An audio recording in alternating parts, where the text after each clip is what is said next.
This is how you solve the YouTube adpocalypse situation, or at least how I think it could be solved, and I'm pretty confident that this could fix things, or at least fix them way better than YouTube has been so far. A little bit of a backstory on the whole adpocalypse situation. A little while ago, YouTube was faced with a difficult position to be put in. Advertisers saw that their ads were being put on some bad content like ISIS videos, videos with racist intent, and for obvious reasons, they didn't like that, so they pulled back. They took their advertising off YouTube temporarily. YouTube saw this and was like, oh shit. So then they introduced this idea of being advertiser friendly. To sum it up, if your video has any one of these 9 things, then it is deemed not advertiser friendly. I'm gonna list them off here really quick for you. Controversial topics being any kind of heavy topic, like whether it be mass shootings or the death tolls from a hurricane, anything that's just something people don't always want to hear about. Drugs or dangerous products, harmful or dangerous acts, hateful content, inappropriate language, inappropriate use of a family entertainment character, Spider-Man and Elsa maybe, incendiary or demeaning content, so kind of like bullying or harassment, sexually suggestive content, so like my videos because of me being a sex icon, or violence. So yeah, if you have any of those 9 things, you are not going to get monetized. Well, you could, but if YouTube kind of catches that, then you won't be monetized. You get hit with a little yellow $sign and are told that you are not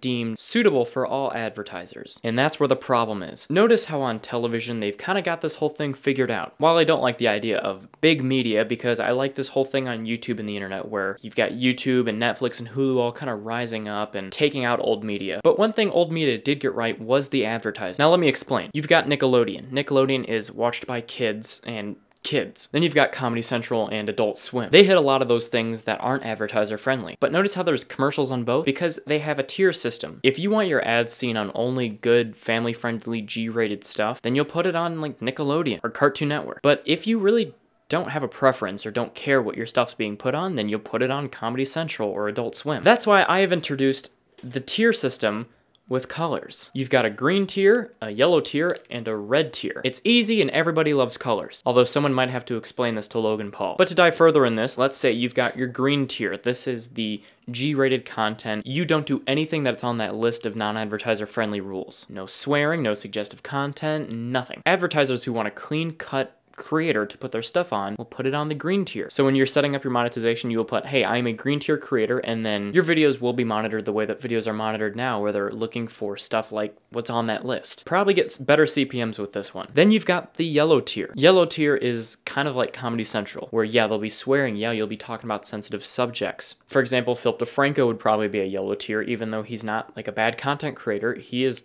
talking about things that are on that list. So he would be a yellow content creator or a yellow tier content creator. So advertisers that don't mind swearing or talking about sensitive topics, they'll put you in a yellow and they'll be like, okay, he's in the yellow tier. I'm fine being put in yellow. And then now this one, maybe this one doesn't need to exist, but it helps the whole color system if you have a red one in there. Red would be if you don't care what your ads are being put on, put me in a red tier. Maybe Fanta doesn't care if their ad is played before an ISIS beheading. Maybe they're in the red tier for that reason. This is like the we just want to be seen and we don't care where we're seen. So maybe the red tier doesn't need to exist, but it really does have a whole complementary thing when you have all these colors. But I would more focus on, I guess, if you wanted to implement this into a more suitable for all system, you would do like green and yellow. Now, I am an idiot. I understand this. So maybe I don't know everything. So maybe there are a number of flaws in my system. But whether you do a color system or any kind of tier system, I don't know why they haven't tried this out. We all know that there are advertisers who don't care, so why group everybody into a green tier-like system when it's not working? I don't know. I would really like to hear if you do have any comments or feedback or any ideas, questions, anything like that. Leave them in the comments. I'd love to talk about them with you. This is something I feel very passionate about, even though I don't make any money on these videos. It's still something that I have a lot of interest in. I have a lot of interest in how the whole algorithms and monetizing works for the whole YouTube platform. So yeah, let me know what you guys think down below. Thank you for giving me your time and watching this far. I hope you guys have a great day, and I'll see you next time.